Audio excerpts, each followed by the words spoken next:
Hi, this is Kerry Artek with Wicked Stocks, bringing you your daily Tesla report for Tuesday, March 25th, 2025. Before I forget, I just want to ask you to please go to wickedstocks.com and take advantage of our 5-day free trial, where we offer a daily analysis in the SPY and Triple Q, weekly analysis in Apple stock, weekly analysis in the S&P 500, NASDAQ 100, and 2 individual stock picks every week that you never see on YouTube that cater to the 3 to 5 week out to the 3 to 5 month position trader. We're always looking for 20% moves or more on those stock picks. So go to wickedstocks.com and take advantage of our 5-day free trial. You'll be able to see everything, including this week's 2 stock picks, for free. Go to wickedstocks.com. Let's take a look at the charts. We definitely closed. In fact, it was in the opening minutes we pushed through 261.55, that 2-year channel bottom.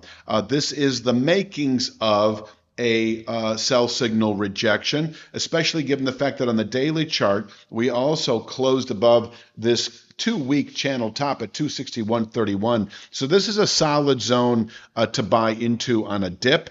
I'll get to that in a moment. And above which, with yesterday's volatility, we could test 294.78 today. But I'm going to keep it a 3-star resistance area because I think this, combined with the pushing back above the 261.31.55 area, if we can now close above 294.78, that has real bearing on continued recovery, actually up to 381.06 over the next, 3 to 5 weeks. 2 to 3 months. It's kind of take your pick. Depends on volatility, market momentum, etc. But yes, 294.78, descending channel top, classic channel top, able to contain weekly highs. There is enough time for us to top out at 294.78 perhaps today and fall back to close Friday, back below that 261.55 long-term channel bottom. So remember, this is just a significant intra-week penetration of a long-term resistance area.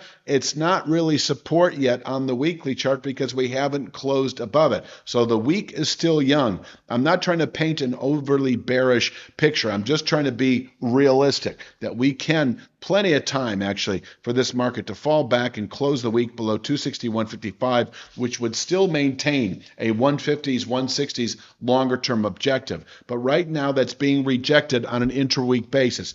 You can buy 261.31 to 55 on a day trade basis, on a 3 to 5 day swing trade basis. If you want to buy that area on kind of a 2 to 3 month basis, anticipating the possibility of 381.06 over that longer term time frame, then you also obviously want to see the market close above 294.78, because that is really what I would call the final shoe to drop on a long-term show of strength, a long-term buy signal up to 381.06. It just hasn't materialized yet. And for those of you who are anxious to sell Tesla at an optimal price point, we blasted through one on Monday. The next one may be in reach today at 294.78. And in fact, inside of this, we've got 273.89. That is a descending 1/3 speed line. We closed just above it, actually, on Monday. It may contain intraday selling pressures, day traders,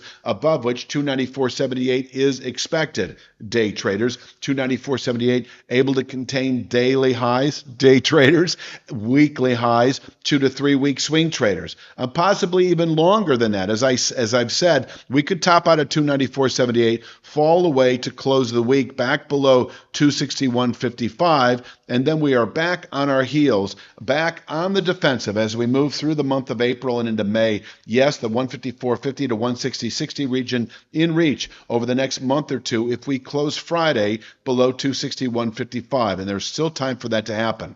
But if we close today above 294.78, no good reason to be short Tesla, not only through the rest of the week, where I would expect 320.74 within a matter of days, but if we close above 294.78 today, we are very likely to close the week back above 261.55. And if you put the two together, closing above 294.78, this could be 2 to 3 weeks. This could take longer depending on volatility. But with present volatility, this is a 2 to 3 week move. But volatility is not likely to stay here unless there's a complete relaxing of the tariff situation and we've got a complete resolution on all that and we're back to square one.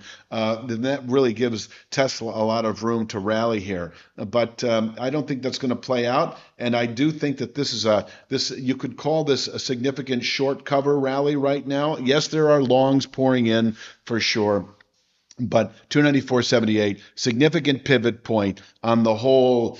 Is this rally for real or not? If we close above it, yes, it is. If we don't close above 294.78, it's highly suspect. And all we have to do is spend a day, 2 or 3 falling away to close back below the 261.33 formation, and this market can and probably would. I mean, if it happened today, if we fell back to close below 261.33, and keep in mind that volatility is sufficient for that, then we've got 239.03 as a 1 to 2 day target. So, whether you use 261.55 or 261.33, I would rather use 261.33. It's lower than 261.55 by a bit. It's also an actual daily chart structure. If we close back below 261.31, good high for the week.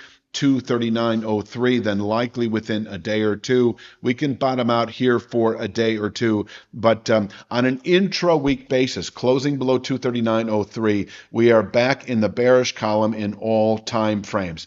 Then expecting, yes, the 155, 154.50 to 160.60 region within a matter of weeks. If we close the week Friday below 261.55, as I've already mentioned, we're there anyway, but it would be a settlement once again in the days ahead, which doesn't look likely now, but that can happen below 239.03, where this mid 150s, low 160s becomes really kind of a 3 to 5 week objective below 239.03. I have down pivot next to 239.03 that symbolizes aggressive selling below it. There's also a down pivot below 261.31 because I think the same will happen at least for the next few days down to 239.03. And then once again, last time I'm going to say it, if we close Friday below 261.55, we are still in the bearish column longer term, anticipating the 150s, 160s. But if we can close today above 294.78, that is the beginning of a significant rally over the next, 3 to 5 weeks, 2 to 3 months, depending on volatility, up to 381.06, where we find our next significant trouble spot for Tesla as we move through the second quarter. I think I've said it all. I am going to leave it at that for Tuesday's Tesla. Please click like, share, subscribe. I will be back tomorrow with Wednesdays. You have a great day.